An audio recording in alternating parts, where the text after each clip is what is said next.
Kalian berselisih tentang kemunculan Al-Mahdi, sedangkan kemunculan Al-Mahdi dirahasiakan. Di mana kemunculannya? Di mana keberadaannya? Dengan tanda-tandanya. Sedangkan setiap rasul turun sesuai dengan bahasanya, menjelaskan sesuai bahasa. Di mana aja rasul turun? Kenapa pindah kiblat? Karena udah mundur ke belakang. Muhammad hijrah ke Madinah, sedangkan yang ada sekarang Mekah. Di Mekah musyrik, karena Muhammad tidak bisa dibohongin. Ama yang ditutupin kain itu bohongin. Caranya musyrik menyembah, sedangkan menyembah itu wujud, sedangkan yang wujud itu ciptanya wujud. Kalau wujud yang disembah-sembah itu musyrik, dibilang musyrik Mekah. Makanya pelajarannya mundur ke belakang. Pelajaran Abu Jahal hanya dipuji aja cukup tanpa syahadat. Aturan hukumnya nggak dipakai. Bukan negara Islam kalau bukan hukum aturan Islam. Kalau negara Arab, bahasa Arab bukan berarti negara Islam. Negara Islam itu aturan hukumnya aturan hukum Islam, umat Islam. Itu kalian harus tahu aturan hukum negara dengan bahasa beda. Sedangkan di kita Indonesia khususnya dibaca aja dapat pahala. Sedangkan mereka di Arab tahu bahasa Arab tapi gak mau pakai aturannya, berarti udah ditinggal, udah gak diakui. Sedangkan Al-Mahdi ada di Indonesia. Kalian tahu dengan tanda-tandanya Al-Mahdi di Indonesia. Cukup satu orang ini kalian benci. Berapa negeri yang kalian dibinasakan?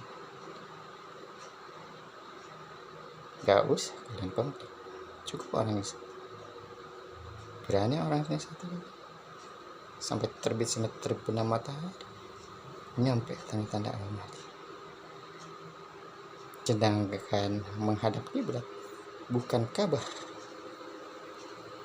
tapi sesungguhnya timur dan barat milik Allah. Terbit terbenamnya matahari, terbenamnya matahari, kita menghadap ke situ agar tahu kematian setelah hidup akan berbangkit, dan matahari penyempurnaan kehidupan.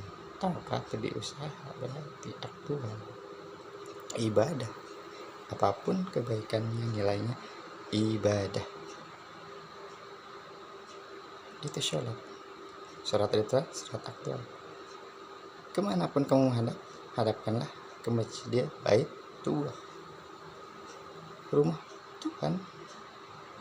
Di rumah Tuhan di sini ada aturan hukumnya. Pertama, di situ dikumpulkan umat manusia yang disebut padang mahsyar, tempat berkumpul umat, bukan kekuatan. Karena manusia bukan paling kuat. Yang paling kuat berkuasa itu aturan binatang, tapi manusia taat kepada Allah. Persetujuan dari negara hukumnya harusnya yang setuju. Masyarakat musyawarah skala besar itu padang mahsyar, tempat berkumpulnya umat. Perjuangkan, karena Al-Mahdi menunjuk petunjuk dari Allah. Gak percaya keadaan Al-Mahdi, senjata kalian itu lemah, gak ada apa-apa, gak ada kekuatan kalian.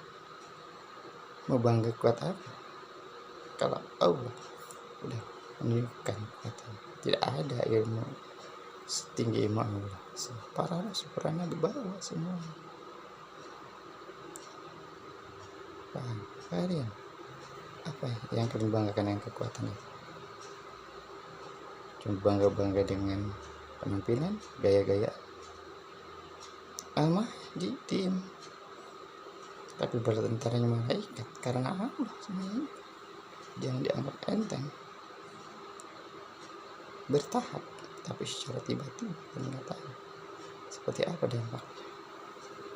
Karena tidak beriman, bukan karena baik atau tidak. Pemimpin kafir seluruhnya maka ajab Allah berlaku dulu dan sekarang. Itu janji Allah. Al-Mahdi ada, terakhir dalam kita gak ada lagi. Apalagi yang kita berdebat tentang Al-Mahdi?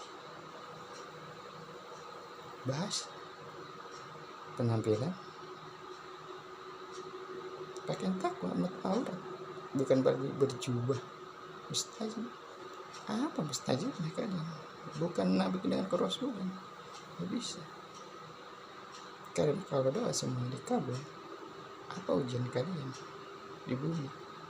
Di bumi untuk diuji ketakwaan kalian sebentar aja, untuk disenangi di surga. Tahu tujuannya?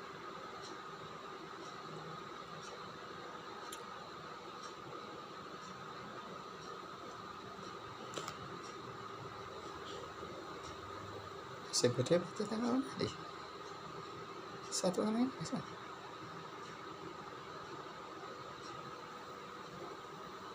Kalau Al-Mahdi ini mati, apakah kekal? Peradaban manusia Al-Mahdi terakhir, raja manusia, rajanya di surga, Al-Mahdi yang Muhammad di surga. Dari kalimat Muhammad itu, permohonan dari Abi Adam terakhir akan diwujudkan anak yang syaleh, itu kalimat Nabi Muhammad ini itu turun pertama dan terakhir. Siapa yang mengaku yang pertama? Gak ada. Aku yang pertama. Nama di tengah-tengah surga dan neraka milik tujuan. Siapa yang akhir? Gak ada. Aku yang terakhir. Tapi ada di tengah-tengah. Allah, umat pertengahan, umat pertengahan.